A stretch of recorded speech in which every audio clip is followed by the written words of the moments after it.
Hello, y'all. What's up? It's your girl, Karaleise. And here I am today. It's a Sunday. I'm having a wonderful time today. I had an actual call that I was going to help someone to get ready for the interview, but we had some time changes and we ended up didn't do the call. We're going to do it later. So while I'm here, I thought, okay, let me just make a video.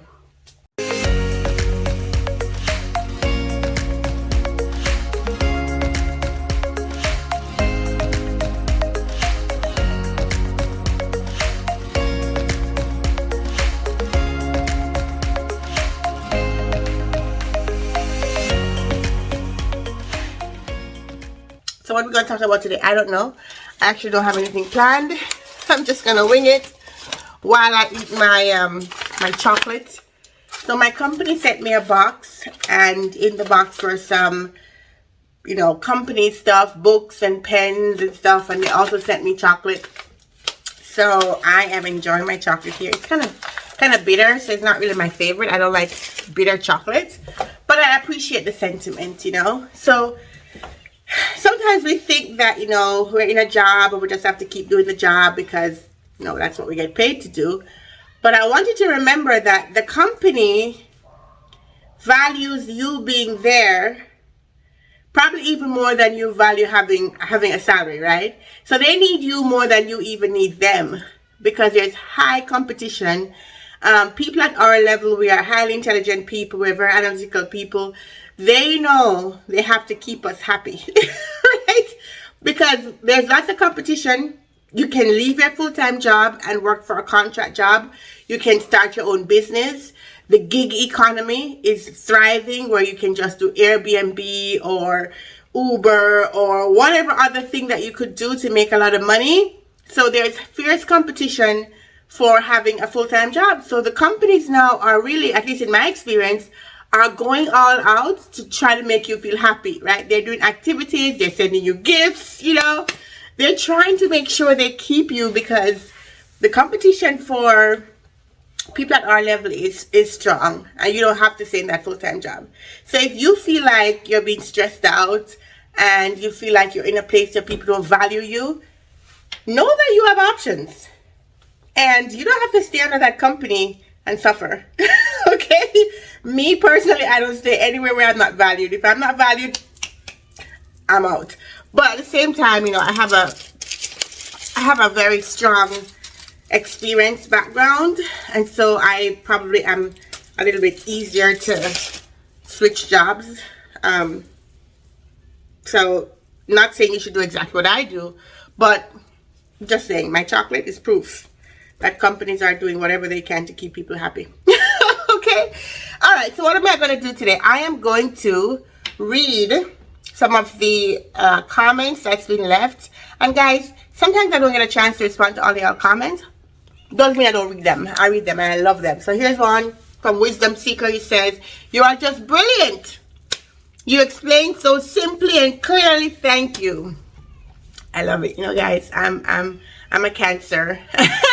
And I love compliments. So when you leave me these compliments, I heart them and I love them, right? This other one says, "I wouldn't mind working from home if I had a backyard like that to study."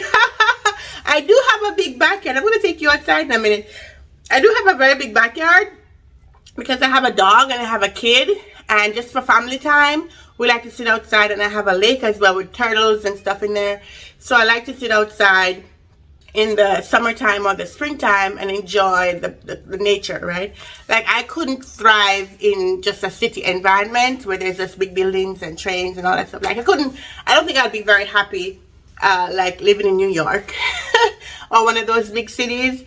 The joy of Atlanta is that you get the city life, but you can live in the outskirts where you have lots of backyard and nature and trees and things like that. So I feel very, very, very happy living in Atlanta because I get that kind of nature. So I can sit outside and listen to the birds and watch my ducks and my turtles. And my dog can have a place to run around and my kid can have a place to run around. So I'm pretty fortunate, thank God. Okay, Sheila says, "Thank you for this video. It was very valuable information on how to conduct a UAT for a beginner." So this is my UAT video. I get a lot of compliments on that video. The other person says, love your videos. So useful. Thank you. Karaleise, you're very inspirational. See, these are the things I live for. This is amazing. All right. Kara, which course is best suited for a BA transitioning into a technical BA role, and how to gather those requirements from a stakeholder and write the stories plus acceptance criteria? Thank you. So the course I think would be best for how to write the user story would be the course called User Story Best Practices. I'll put the link right here. That course goes through what's the best way to write your user stories, what's the best way to make sure your acceptance criteria is thorough and clear and easy to understand. I know a lot of people like to use jerkin format, which is given, when, then, right? Given, when, then. So it puts you in a scenario. Given that I am on this page, when I click on this button, then I want to see this other page, right? But the problem with that is it's great for testing, but your user stories, yes, they're written from a perspective of testing, but the developer also has to understand what to build so the QA can find out what to test. And the way it's written, it's very wordy and it's unnecessarily long. So I'm not a big fan of jerkin format for user stories. I'm a big fan of jerkin format for bugs. I think for the bugs, they help to pinpoint exactly what you did, exactly how you came about that bug. I think it's great for bugs. But I am not a big proponent of the jerkin format for user stories. That's just, I don't see it being very valuable for the developer. I feel like it just takes a lot of time to get to the point, and it's unnecessary. You repeat a lot of things for no reason, so your story is long for no reason. And when you want to point at something where there's an error, you have to say this scenario, that scenario, whereas you could just number the things and you just point to the number. It's not, in my opinion, the most effective, and I don't have it as a part of the best practices. But that course goes through all of those reasons, all the different things that you should look out for, where you should start, how you should structure your acceptance criteria, how you can make sure that you're giving value to the developers so they know what to build the first time. They don't have to keep coming back to you trying to clarify what you meant. So that would be the best course, I think, for this, and I'll put it in the link to answer this question as well. Here's another question. No, actually, this is a comment. So this one is from Lalit Sharma. Very helpful video, great quality of content. Kindly continue making such super content, Karaleise. Thank you. Yay! You're most welcome. Let me give you a heart right there.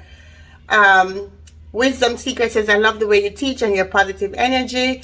You know what, guys? The world is full of so much negative energy. I can't contribute to that. I have to contribute to positivity, because that's really my essence anyway.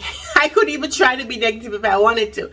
Whenever I find myself getting into a negative space, I don't feel good. Whenever there's like anger, I'll give you a quick example, career story time. So there's this person that at a job I was working at, and they were having a hard time in the job, right? They were butting heads with the management team. The person's a good BA. They know how to do the business analysis job, but they have another skill, I would say. This person's skill is more psychology. So if you ask a question, if they think the question is not a valid question, they just don't answer because they think that you should know better. Don't even ask me that question. Like, the attitude was strong.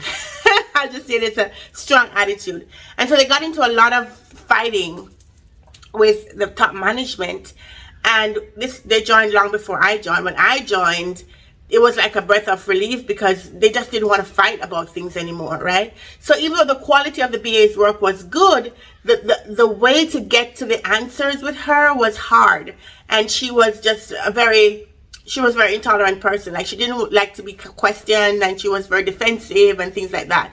So when I got in this space, I found myself in that middle where they would be coming to me, but it's really her questions for her role, but they would rather come to me about it because they didn't want to deal with her. And so I met with her, I talked with her, and it was like there was negative energy being exchanged, not towards me, but she had some valid points about what the management was doing. The management had some valid points about what she was doing, and I was brought into that world, and I didn't like it. I wanted to take myself out of it. Like, this is not my problem. Like, yo, this is going on before me. You fix it. But whenever I'm in that environment, I don't thrive. I don't thrive. I don't thrive with arguing. I don't thrive with negative energy. I just can't. I can't do it. In my relationships, in my, being a mother, like with my kid, I cannot thrive in negative things. So what I do is I excuse myself. I try to let them solve it. And if they can't solve it, then I give my 2 cents and I'm out. I'm out. Anybody who's dated me knows this. Once you start coming with the nonsense and the negative energy and the fighting and whatever, Karaleise is gone. Karaleise is gone. Like, I can't do it. I just can't. So when you see me online and I'm teaching you, and this is positive, it's not a fake thing. This is naturally how I am. And some people can't stand it. I was at a job one time, and this guy walked up to me. He's like, this is when we worked in the office. This is back in Jamaica before I even migrated to the US. And in Jamaica, as you guys know, Jamaica is a party island. Okay, we are about the party. Even my company, we used to have like Valentine's Day party where we invite the biggest musical artists of Jamaica to come to our office and perform for the employees. This is the kind of vibes, the place I worked at, okay? I have always been in this kind of environment where people are just like fun, right? We would rent out a hotel and the entire staff would go there. People would be in the jacuzzi. I didn't want to be in the jacuzzi with the CEO. I'm like, that don't look right. but there were some girls that did that, okay? We would, for the summertime, we would have this lady called Miss Kitty. She was a personality. She would come and host activities that would have like Beanie Man and the biggest names in reggae artistry. People who are reggae artists would come and perform for us. And this is a private bank, right? And we would invite our friends and family, and it was really nice. We'd go to the beach together. We'd go to parties together. When Usain Bolt was running, we would have after party to celebrate his wins and stuff like that. So we were always like vibesy. So coming out of that environment, I clearly would thrive because it's very fun, very positive. But some people don't like that. I remember this guy coming up to me and saying, Karaleise, I don't understand how you're always so positive. I can't understand it. You're always in a good mood. Like, really? He was asking me genuinely because he was a little bit annoyed. He was annoyed. He just couldn't stand it. It was like it was irksome to him.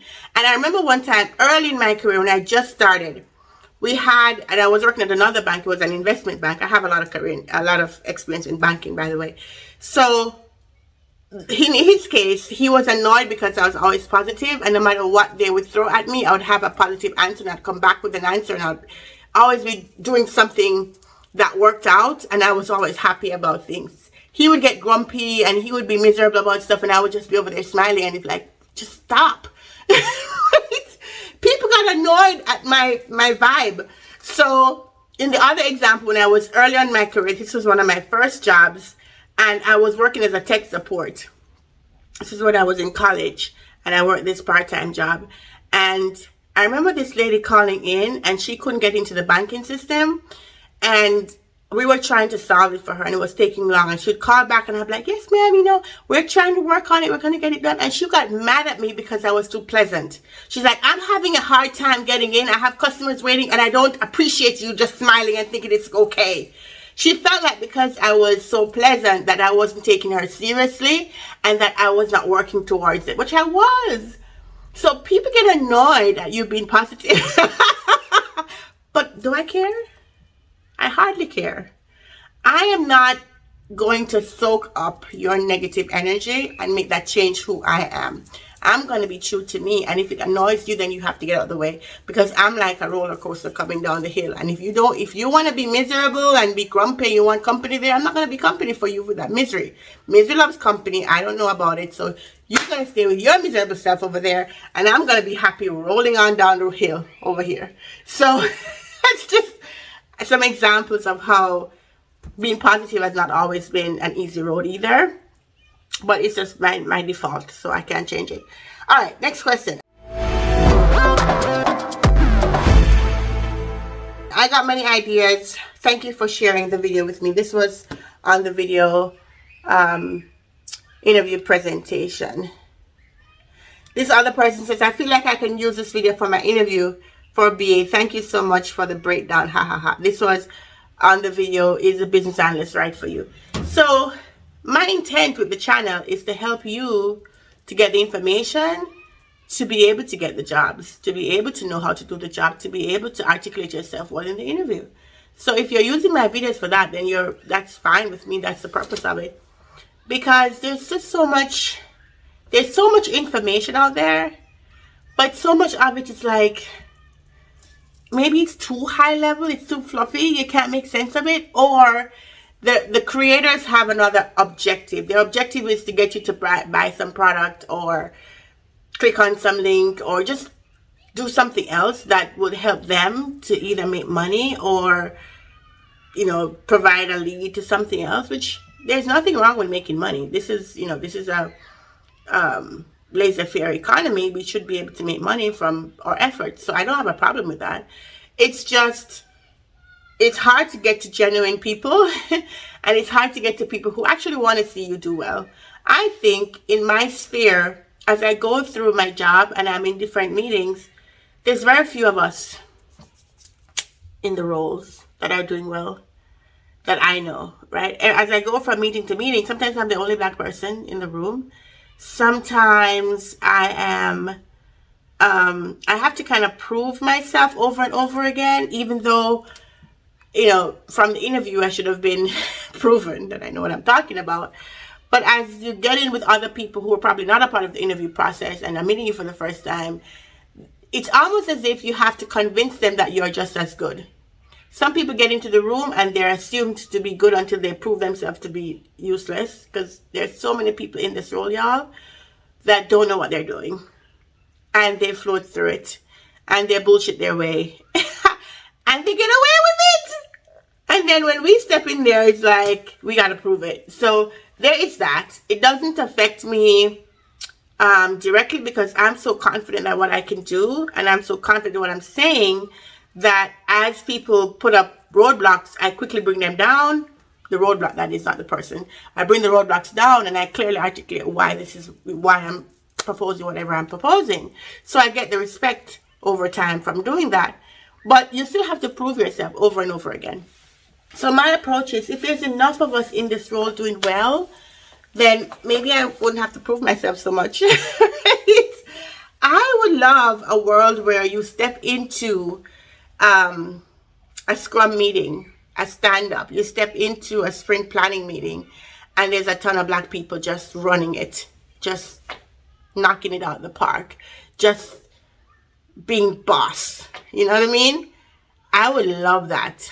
I think that would be great for our community. That would be great for our image. Because yes, there's so many people doing well, right? Black people doing well. So if you look into entertainment, you look into basketball, you look into dancing, you look into music, we are excelling at these things. But when you look at really analytical things where you really have to be, thinkers, there's a lot of us there, but there could be more, right? At different levels. If you look at the university level, there's a lot of professors who are highly intelligent people. You look on television, there's a lot of very intelligent people who are hosting television shows and doing all this stuff, podcasting, stuff like that. That's great. But grassroots stuff, deep in the weeds of stuff, helping to build the future of the world with software and technology and artificial intelligence and programming even. There's a lot of Black people who are great programmers. I've come across some really exceptional people who are programmers, but front-end, back-end programmers, really, really good. But in the business analysis space, I feel like that analytical space between actually doing the grunt work of programming and reporting up to the senior level management, there's not a lot of us. And I want to see more of us there, and also in the top leadership roles, being the CEOs, being the VPs, There's some, obviously, but not enough to my liking, right? The top people in the world running these companies are usually older white men, over 45. So, and 45 is not that old, I'm just saying. But, in other words, my aim in life, if I can do one thing, is to help others like myself in my community to aspire to and achieve at least this middle management job and excel at it. Doesn't mean this is the best job in the world. Doesn't mean you shouldn't go off and, be an entrepreneur and start your own business and do whatever else. That's fine too. I'm just saying, if you're going to work, you're going to have a job, you're going to work for the man, then start getting into those positions where working for the man can be seen and you can be in the places where decisions are being made and you can influence something and you don't have to reprove yourself every time, right? There's so much of us doing well in this space that every time you see a black person coming in, you don't think you have to question their authority. You don't think you have to question whether or not they know what they're doing. You know what I mean? I struggle with that because so many people, unfortunately, they lie in the interview. They tell a lot of lies. And it's us. So I am even guilty of mistrusting people when they get hired because I'm like, okay, you say you have 10 years of experience. Let's see what you can do. I find myself doing that to other black people. And it's because I get disappointed every time. People come in and they say, I have 10 years of experience. I've been working as a BA for 10 years. I know all of this stuff. You give them a problem and they give you a user story back where you're like, what? What is this? What are they supposed to build? Did you find out if this was the real problem? Have you written, there's so many holes in the thing. They haven't done the proper elicitation. They haven't talked to the user. They have no idea what they're solving for. They're just copying and pasting stuff along. And you realize, okay, this person has no clue what they're doing. There goes 10 years of experience. Yeah, right. And it becomes obvious that they're liars. I mean, I see other cultures doing that too. I mean, there's this one guy I know who is not black. I'm not sure what his nationality is, but it's not black, he's not brown. Could be European or whatever, I don't know. But no clue. No clue. Clueless. And this has happened in many different jobs I've worked. So if I can help the community, not just black people, if I can help anyone to know what the roles is, and I'm not saying I know everything, I'm learning too, but there's something that I dominate, there's something that I get well, that I do well, there's something that I try that work, and I want to share what those things are. Every company is doing it their own way, so there is no one answer that fits all companies, right? So I'm giving you what has worked in the past for me, that you can try, that you can work, and hopefully in the future you too can help others. I'm not teaching you for you to go know by yourself and then you don't help other people. The beauty of life is how much people can you help, because it comes back. There's a thing such as karma, and when you don't help people, you don't get help. It's just that easy. It's a simple formula in life. The more people you help, the more help comes back to you. The more you give, the more you get. It's true. It is true. So anyway, this has been a long video. I'm not going to spend too much time on all this stuff. I'm just happy that I get such great comments, and I'm going through and liking them all and leaving hearts on them all, because you guys are inspiring me.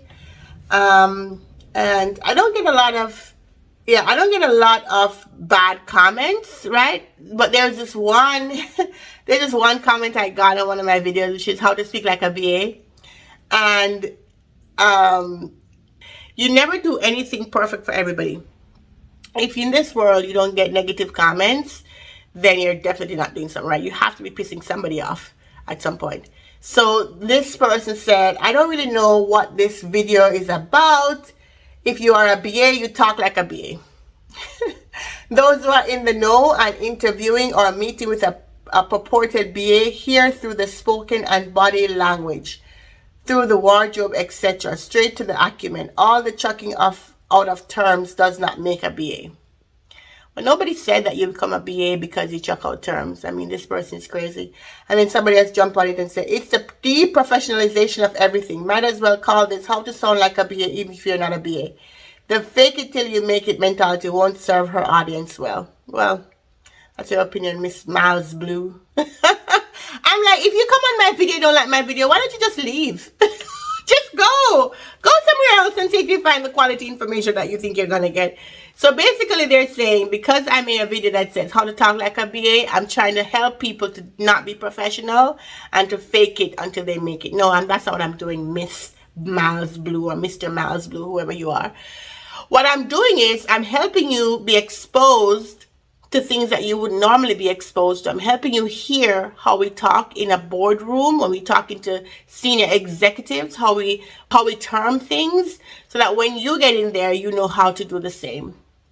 It has nothing to do with faking it till you make it. It has to do with empowering people to be able to speak professionally and be able to know how best to term what they're trying to say so that they sound more appropriate for what is expected in that scenario. Okay, that's all. Now, these are people who like to comment and leave critique, but they have never done a single thing to help their fellow business analysts. They've never done a single thing to help anybody else in the profession or any other profession. So their goal is to go around and look at what others are doing, creating content that would be helpful, and see how best they can bring that person down. So job safety and Miles Blue, you can leave as much comments as you want, but you know, you're really not helping anybody. So if you don't like my video, just keep moving, just scroll. Alright, those are the only negative comments I've gotten. And so I'm actually happy about that, because if I didn't get any negative comments at all, I would be very worried, because I have to be pissing somebody off to be doing anything. And then I have some other ones that say, I'm so glad and blessed by viewing your videos. The way you're explaining things are awesome and very interesting. See, that's it. Awesome. Very good. Let me give them a heart. Okay. All right, guys. So this has been a long enough video. Hopefully you stay to the end. Sorry, I'm just eating my chocolate here. The funny thing is, I don't like bitter chocolate, but if it's right there in front of me, I'm eating it. Just because it's there. Okay, guys. Well, thank you so much for watching. Thank you for hanging out with me. Today's actually Sunday, and I am going to be hanging out with some of my friends today, drinking a little bit of wine, you know, chit-chatting, you know. I've got good friends, so I'm going to hang out with them. And thank you so much for watching and supporting my channel and leaving these comments. I really appreciate you guys, and I look forward to making more videos that will be helpful for you. All right, thank you. Take care. Bye-bye.